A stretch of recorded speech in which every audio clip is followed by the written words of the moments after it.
We've seen a lot of changes in DC Dark Legion over the last few months, and I'm sure you're wondering if there are any changes to the recommended legacy pieces in the game. We're going to be breaking down some of those new legacy pieces that we've seen since the last time I put out a legacy piece tier list in early January, and that breakdown is going to include the new legacy piece for Wally West. Now, as a reminder, this legacy piece tier list is a collaboration with Tavoka, another fellow content creator, and we try to distill down some of the information that we both have access to from some of the highest spenders in the game and also some of the biggest min-maxers in the game as well.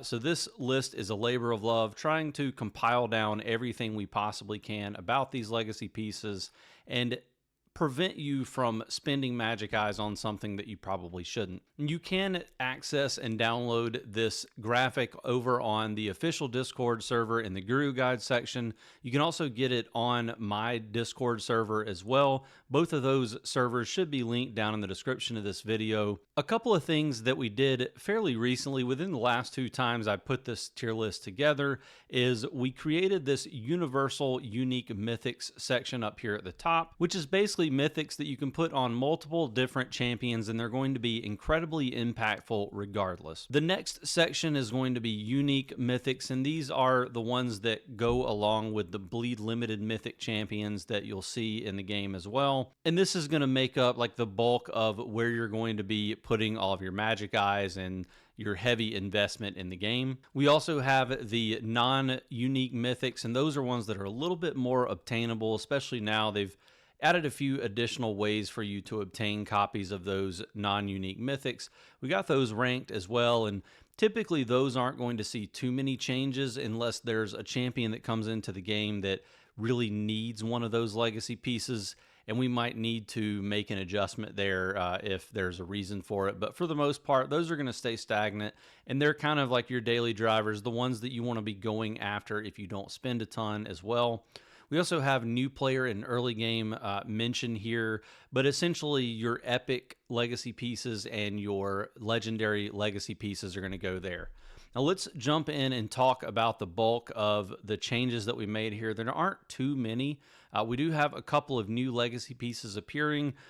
Probably a little bit premature to throw Wally West's legacy piece in here, but I do think that it's worth discussing it, and we kind of have a pretty decent idea of how that character is shaping out early on. So we went ahead and threw it in. We've got at least a week or so of data to back this up, and obviously we'll be willing to make some adjustments down the road. But you know, as I've said with other tier lists, I'd much rather include something lower ranked to avoid you spending a lot on it until we know a little bit more about it. So let's start out and talk about the unique universal unique mythics, and these really haven't changed at all. This is pretty much, I would envision this staying the same for quite a while now.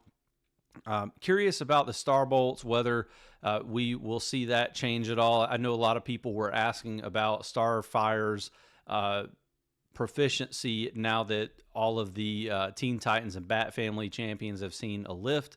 But you know, the crazy thing is a lot of those lifts on the Teen Titans and Bat Fam really didn't do much to change where I think the pecking order is on these legacy pieces and which ones you should get.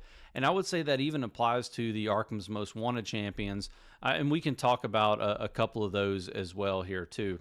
But getting into the main section of the video, unique mythics, we're going to talk about a few of these, and the first one is going to be the Antler Crown. So obviously the Antler Crown is a legacy piece that goes on Swamp Thing primarily, and this one, I think there are a few things to talk about with it. We did change it from A+ tier to S tier, and you know, that's just a byproduct of what we've seen in the meta, where pretty much Swamp Thing is going to be used with just about any meta team. There are plenty of variations out there of teams that don't use Swamp Thing, but he's just such an incredible champion because of his damage reduction ability, basically, you know, preventing the enemy team from being able to do a lot of damage and take turns, sapping energy away from them, and then protecting his team as well. And a big part of that is the Antler Crown. One thing that you'll notice here on the tier list is that we have 5 white stars here, and we're thinking about kind of like testing this and using it on future legacy piece tier lists, where we're giving you a recommendation or telling you like this is as far as you need to take this if you are a non-spender or a light spender. Really no reason to go any further than that. Another one that would probably make sense would be like 5 blue for the Karoo pendant. But that's a different discussion. So we think that 5 white stars on Antler Crown is pretty much all that you need. And that's because this Nature's Curse at the 5 white star level will reduce attack by 50% and crit rate by 25%. It's kind of diminishing returns from there. It goes up 15% here and 40, which is still significant, but the amount of eyes required to get to that level of investment is just, in our opinion, too much. Considering you can get up to the 5 white star level with 400 magic eyes, you'll need an additional, I believe, 600 to get to the purple star level. So 5 white, I think, is plenty efficient here. You get that 50% attack reduction, and you're going to get 25% reduction in crit rate. So it's not a big move. Obviously, if you already have Swamp Thing, you should have his legacy piece as well, especially if you get him to the purple star range or higher.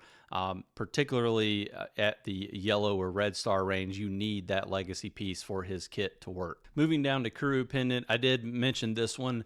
I just want to say, definitely another legacy piece that we're looking at for adding like a recommended star level to it, just because I do think that's a little bit helpful for people to understand if you're going to buy this, this is what you should be doing with it.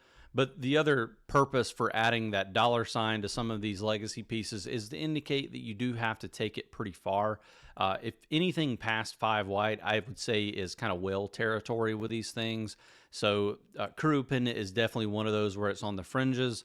It does require 5 blue for it to be proficient and to make Martian Manhunter worth using at all.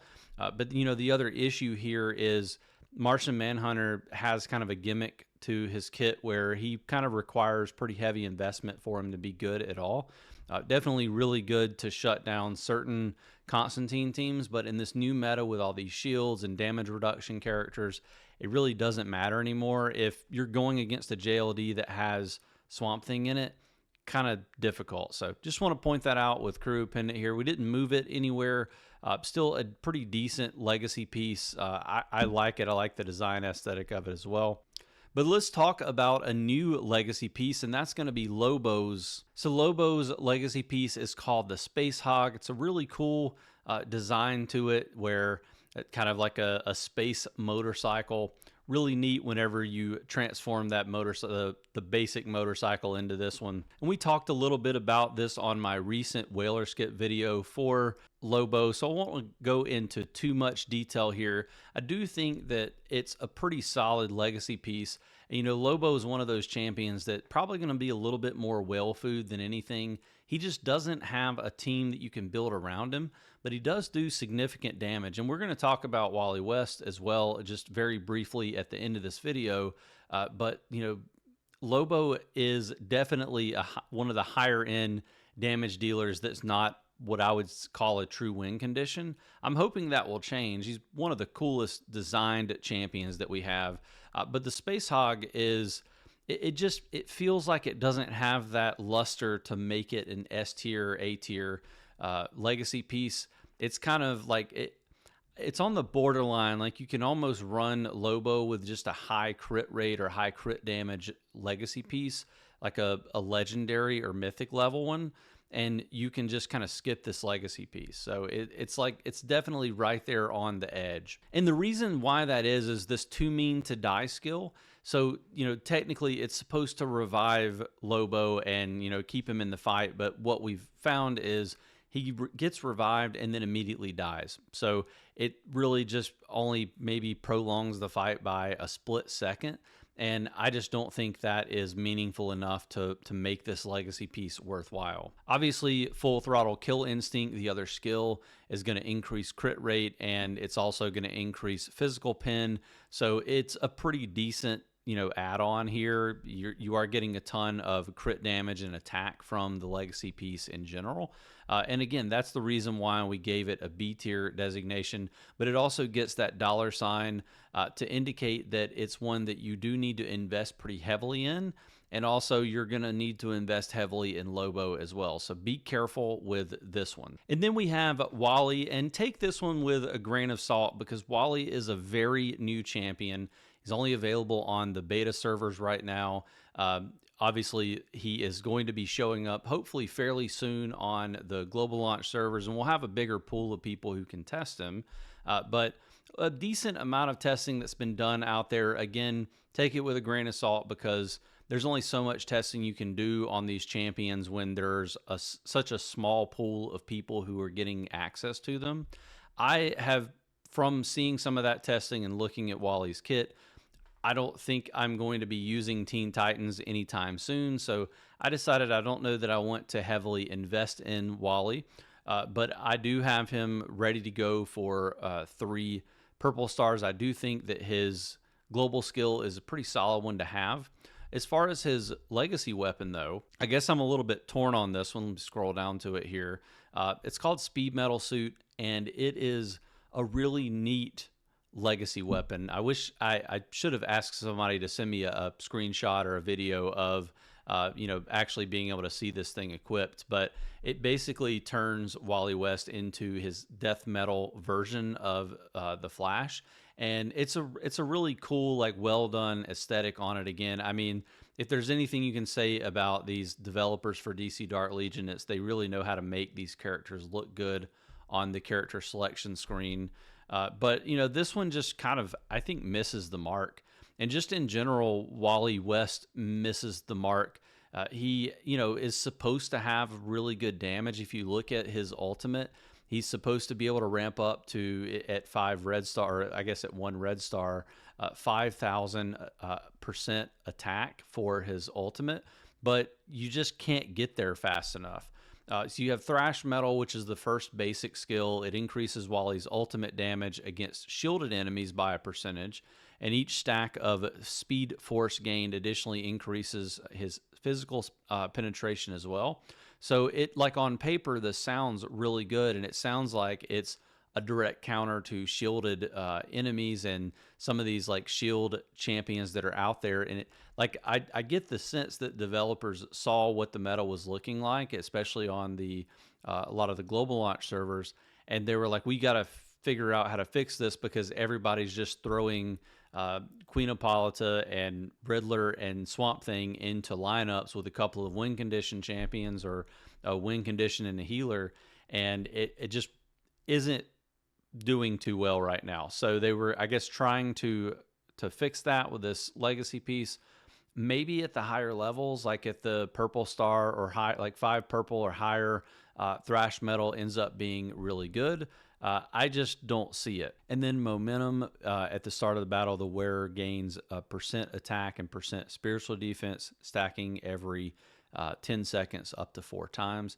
So you can see where you can probably ramp up this momentum ability, pretty well and get a pretty decent amount of spiritual defense. But again, it doesn't feel like Wally is designed as like a win condition style champion. He's just kind of like there in probably a Nightwing lineup. And so, unless they figure out a way to tweak his kit so that he's getting more of that speed force to ramp his ultimate and everything else up, this legacy piece is probably going to stay down at the bottom. It's clearly not as bad as the Thanagarian Mace, which is like the one no-buy that we have, but it's pretty far down there. I think that'll wrap up this legacy piece tier list for February 2026. Really appreciate you taking the time to watch. Let me know in the comments below if you have any thoughts on where a couple of these legacy pieces moved and some of these new ones that have entered in. Definitely always curious to see whether anyone in the community feels like there is anything we could do better with these tier lists. And if you like the video, make sure you hit the like button, subscribe to the channel.